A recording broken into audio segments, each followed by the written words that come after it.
being concluded. Farewell to the Chairman Rajya Sabha, Honorable Prime Minister.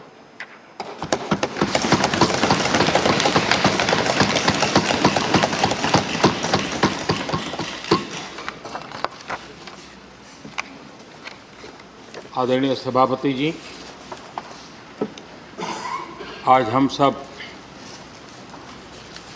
सदन के सभापति और देश के उपराष्ट्रपति आदरणीय श्री वेंकैया नायडू जी को उनके कार्यकाल की समाप्ति पर उन्हें धन्यवाद देने के लिए उपस्थित हुए हैं।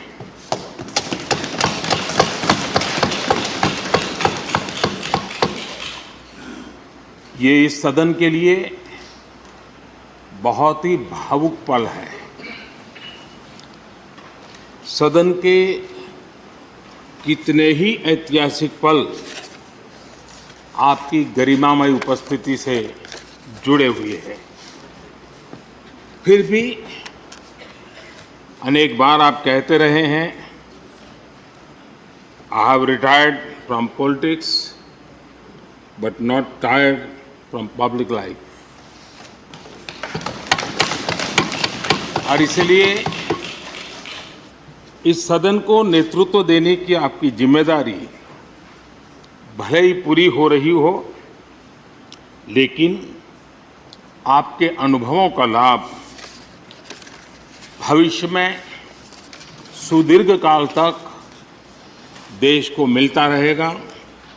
हम जैसे अनेक सार्वजनिक जीवन के कार्यकर्ताओं को भी मिलता रहेगा। आदरणीय सभापति महोदय, आज़ादी के अमृत महोत्सव में आज जब देश अपने अगले 25 वर्षों की नई यात्रा शुरू कर रहा है, तब देश का नेतृत्व भी एक तरह से एक नए युग के हाथों में है। हम सब जानते हैं कि इस बार हम एक ऐसी 15 अगस्त मना रहे हैं जब देश के राष्ट्रपति, उपराष्ट्रपति, स्पीकर, प्रधानमंत्री सबके सब वो लोग हैं जो आज़ाद भारत में पैदा हुए हैं।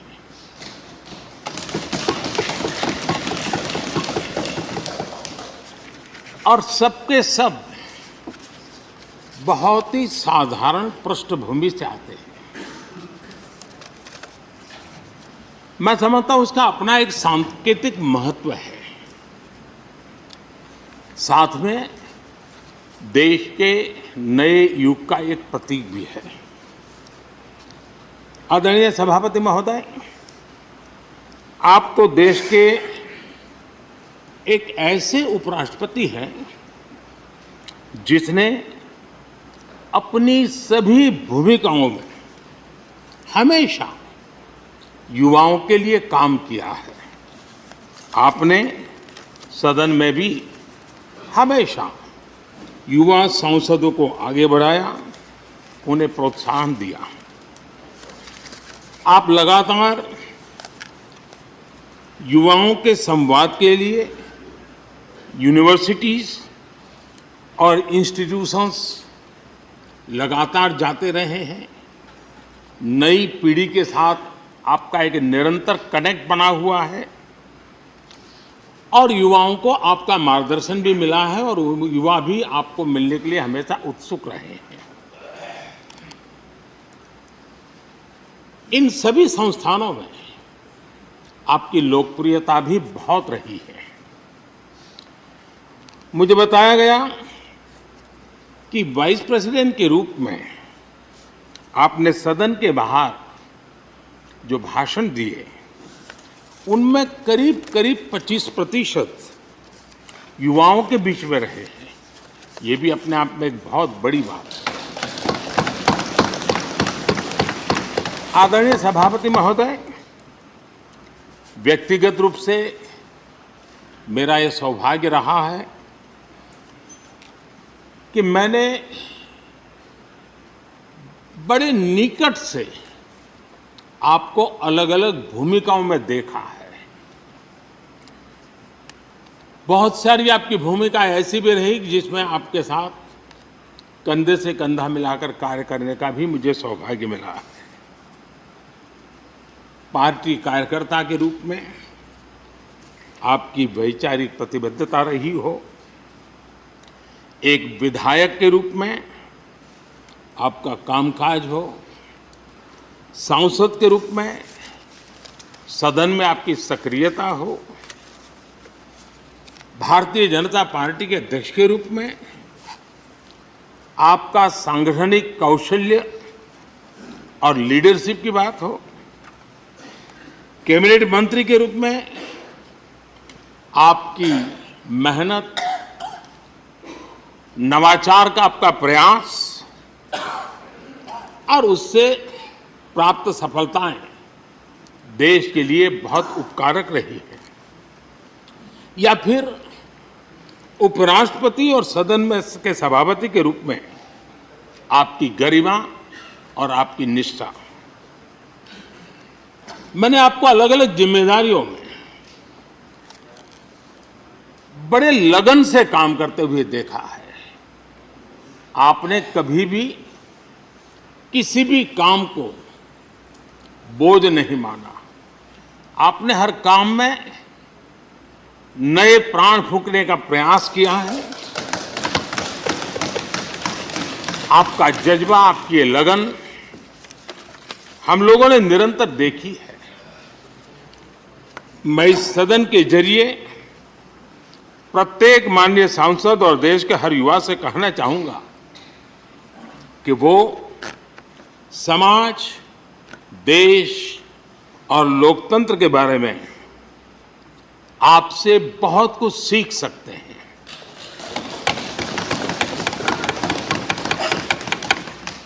Listening, learning, leading, connecting, communicating, changing और रिफ्लेक्टिंग, रिकनेक्टिंग जैसी किताबें आपके बारे में बहुत कुछ बताती हैं। आपके ये अनुभव हमारे युवाओं को गाइड करेंगे और लोकतंत्र को मजबूत करेंगे। आदरणीय राष्ट्रपति महोदय, आपकी किताबों का जिक्र मैंने इसलिए किया क्योंकि उनके टाइटल में आपकी वो शब्द प्रतिभा झलकती है जिसके लिए आप जाने जाते हैं। आपके वन लाइनर्स, बीट लाइनर्स होते हैं और विन लाइनर्स भी होते हैं।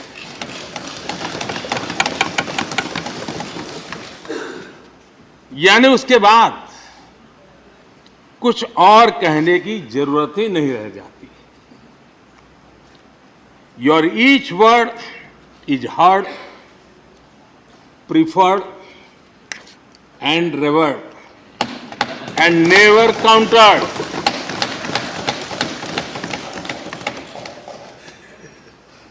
कैसे कोई अपनी भाषा की ताकत के रूप में और सहजता से इस सामर्थ्य के लिए जाना जाए और उस कौशल से स्थितियों को दिशा मोड़ने का सामर्थ्य रखे, सचमुच में आपके इस सामर्थ्य को मैं बधाई देता हूं। साथियों, हम जो भी कहते हैं वो महत्वपूर्ण तो होता ही है, लेकिन जिस तरीके से कहते हैं उसकी अहमियत ज्यादा होती है।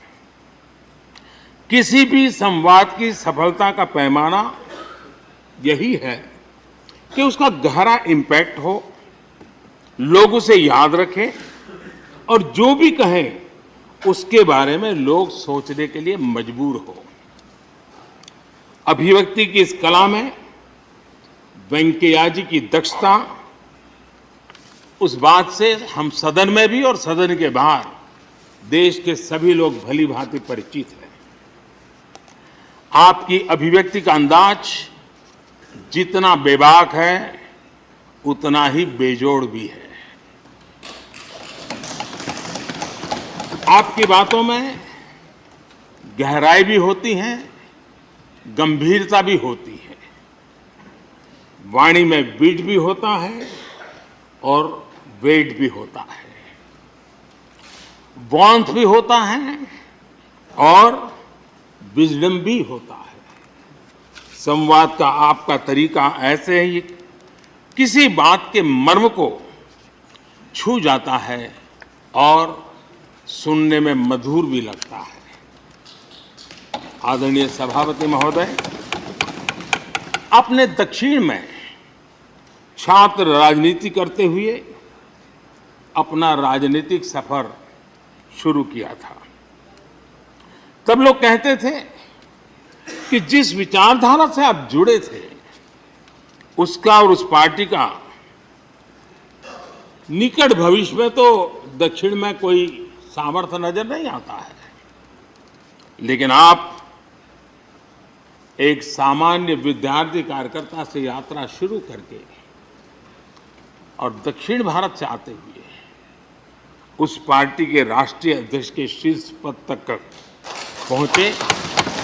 ये आपकी एक अविरत विचार निष्ठा, कर्तव्य निष्ठा और कर्म के प्रति समर्पण भाव का प्रतीक है। अगर हमारे पास देश के लिए भावनाएं हो, बात कहने की कला हो, भाषाई विविधता में आस्था हो, तो भाषा क्षेत्र हमारे लिए कभी भी दीवार नहीं बनती है। ये आपने सिद्ध किया है। आदरणीय सभापति महोदय, आपकी कही एक बात बहुत लोगों को याद होगी, मुझे तो विशेष रूप से याद है। मैंने हमेशा सुना है आप मातृभाषा को लेकर के बहुत ही टची रहे हैं, बड़े आग्रही रहे हैं, लेकिन उस बात को कहने का आपका अंदाज भी बड़ा खूबसूरत है। जब आप कहते हैं कि मातृभाषा आंखों की रोशनी की तरह होती है, मातृभाषा आंखों की रोशनी की तरह होती है, और आप आगे कहते हैं और दूसरी भाषा चश्मे की तरह होती है। ऐसी भावना हृदय की गहराई से ही बाहर आती है। वेंकैया जी की मौजूदगी में सदन की कार्रवाई के दौरान हर भारतीय भाषा को विशिष्ट अहमियत दी गई है। आपने सदन में सभी भारतीय भाषाओं को आगे बढ़ाने के लिए काम किया। सदन में हमारी सभी 22 शेड्यूल लैंग्वेज में कोई भी माननीय सदस्य बोल सकता है, उसका इंतजाम आपने किया। आपकी ये प्रतिभा, आपकी निष्ठा आगे भी सदन के लिए एक गाइड के रूप में हमेशा हमेशा काम करेगी। कैसे संसदीय और शिष्ट तरीके से भाषा की मर्यादा में कोई भी अपनी बात प्रभावी ढंग से कह सकता है, इसके लिए आप प्रेरणापुंज बने रहेंगे। आदरणीय सभापति महोदय, आपकी नेतृत्व क्षमता, आपके अनुशासन ने इस सदन की प्रतिबद्धता और प्रोडक्टिविटी को नई ऊंचाई दी है। आपके कार्यकाल के वर्षों में राज्यसभा की प्रोडक्टिविटी 70% बढ़ी है। सदन में सदस्यों की उपस्थिति बढ़ी है। इस दौरान करीब करीब 177 बिल पास हुए या उन पर चर्चा हुई, जो अपने आप में कीर्तिमान है। आपके मार्गदर्शन में ऐसे कितने ही कानून बने हैं जो आधुनिक भारत की संकल्पना को साकार कर रहे हैं। आपने कितने ही ऐसे निर्णय लिए हैं जो अपर हाउस की अपवर्ड जर्नी के लिए याद किए जाएंगे। सचिवालय के काम में और अधिक एफिशिएंसी लाने के लिए भी आपने एक समिति का भी गठन किया। इसी तरह राज्यसभा सचिवालय को सुव्यवस्थित करना, इंफॉर्मेशन टेक्नोलॉजी को बढ़ावा देना, पेपरलेस काम के लिए ई ऑफिस सिस्टम को लागू करना, आपके ऐसे कितने ही काम हैं जिनके जरिए उच्च सदन को एक नई ऊंचाई मिली है। आदरणीय सभापति महोदय, हमारे यहाँ शास्त्रों में कहा गया है, न सा सभा यत्र न सन्ति वृद्धा न ते ये न वदन्ति धर्मम। अर्थात जिस सभा में अनुभवी लोग होते हैं वही सभा होती है, और अनुभव लोग वही है जो धर्म यानी कर्तव्य की सीख दें। आपने मार्गदर्शन में राज्यसभा ने इन मानकों को पूरी गुणवत्ता से पूरा किया है। आप माननीय सदस्यों को निर्देश भी देते थे और उन्हें अपने अनुभवों का लाभ भी देते थे, और अनुशासन को ध्यान में रखते हुए प्यार से डांटते भी थे। मुझे विश्वास है कि किसी भी सदस्य ने आपके किसी भी शब्द को कभी अन्यथा नहीं लिया।